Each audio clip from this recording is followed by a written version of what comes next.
Mag-asawang walang anak nag-ampo ng isang gorilya. Sa umaga, inaaliw ng gorilyang si Digit ang mga bisita sa isang zoo. Pero pagsapit ng gabi, kasama niyang umuwi ang mag-asawang zoo manager sa tahanan nito. At hiling pa raw nitong matulog sa kama ng kanyang mommy at daddy. Matagal na raw inabandona ng kanyang ina si Digit, kaya naisipan ng mag-asawa na ituring na lamang siyang tunay na anak.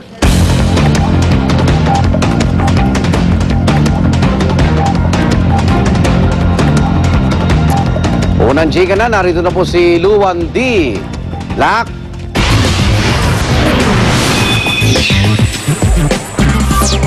Salamat, Igan. Cast ng third Transformers movie dumalo sa premiere ng pelikula sa New York City. Pinangunahan niya ng bida ng movie na si Shia LaBeouf kasama ang kanyang bagong leading lady na si Rosie Huntington-Whiteley. Jam-packed ang event at tuwang-tuwa naman po ang fans na makita ang kanilang mga idolo. Samantala, Lindsay Lohan nakatakdang lumaya ngayong araw. Yan ay after 35 days of house arrest. Kasabay nito ang pagtanggal ng kanyang ankle monitor pero mananatili pa rin siyang on probation. Kailangan ninyang tapusin ang 480 hours of community service. Sisimulan daw niya ito sa isang women's center. Pagpaparehab ni Whitney Houston ma-extend. Details of that and more sa pagbabalik ng unang chika. Igan? Salamat, Luwan. Alamin natin latest sa traffic mula naman kay Love Annuver. Inaanak! Ninong, maraming salamat. Ito naman po mga kapuso ang ating daloy ng trapiko ngayong umagang ito ng Huwebes. Unahin na po muna natin ang aming kinaroroonan. Intersection po ng Recto, Legarda at Mindiola. Makikita natin sa mga oras na ito mga kapuso, mga nanggagaling ng Recto na may pila na pong nararanasan pero hindi na pa na masyadong kabigatan. Okay, kaya pa naman nung malusutan. Makikita natin tuloy-tuloy pa naman. Yung pong kahabaan naman po ng Legarda, yung mga nanggagaling ng Santol area, yung po yung may mahabang pilang nararanasan, yung mga papasok po dito sa may area ng Mindiola at Legarda patungo rin po ng Recto. Medyo nagkakaroon po ng mahabang pila. Ang Mindiola naman po, ganun din, may pila na rin pong nararanasan dahil dagsa na rin po ang mga estudyante dito sa area. Okay, mula naman po dyan, mula po dito sa may Mindiola, tunguin natin ang North Luzon Expressway sa may Balintawak area. Yung kanang bahagi patungo po ng norte, tuloy-tuloy labat ang kaliwang bahaging lane.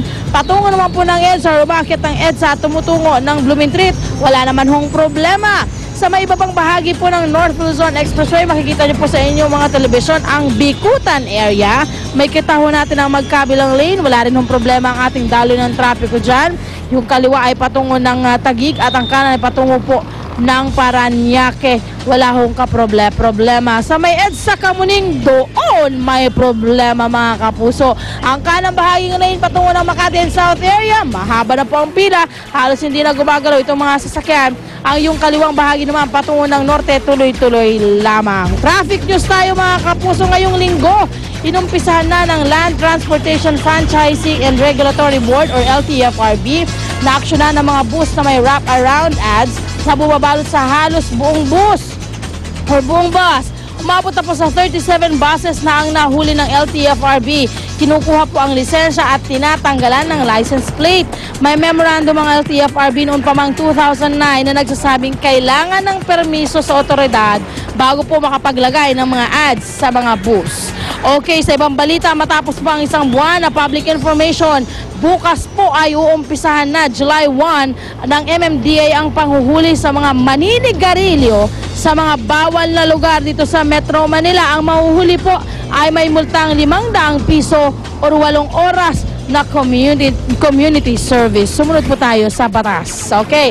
At may kuling tayo ngayong araw. Mga plaka nagtatapos sa number 7 and 8. Kaya po muna ang aking update sa ating mga kalsadaan at katrapikan sa Metro Manila. Ako pa rin pag-iisang Reyna ng Kalsada, Love Anywhere, Small Mountain, Never Mind. Balik sa'yo, Ninong Igan.